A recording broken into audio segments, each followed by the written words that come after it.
પહેલાં ગુજરાતીના થોડા વાક્યો સાંભળો. જુઓ, તે અત્યારે ટીવી જોતો હશે. નંબર 2, તેણી અત્યારે વાંચતી હશે. તેઓ અત્યારે ઘરે જતા હશે. રુદ્ર અત્યારે ક્રિકેટ રમતો હશે. તે અત્યારે મારી રાહ જોતા હશે. છેલ્લે શું આવ્યું? હશે. રાઈટ?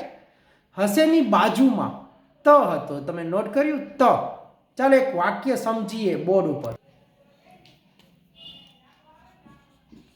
તે ક્યારે? અત્યારે. શું? ટીવી. તે અત્યારે ટીવી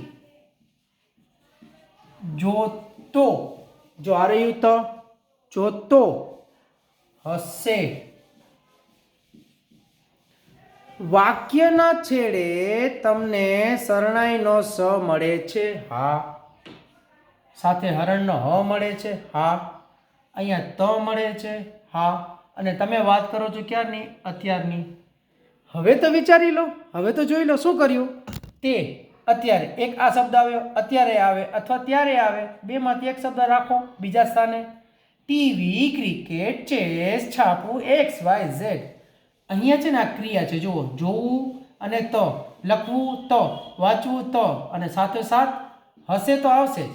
હરણનો હ અને શરણાઈનો સ આવે અને આવે જ.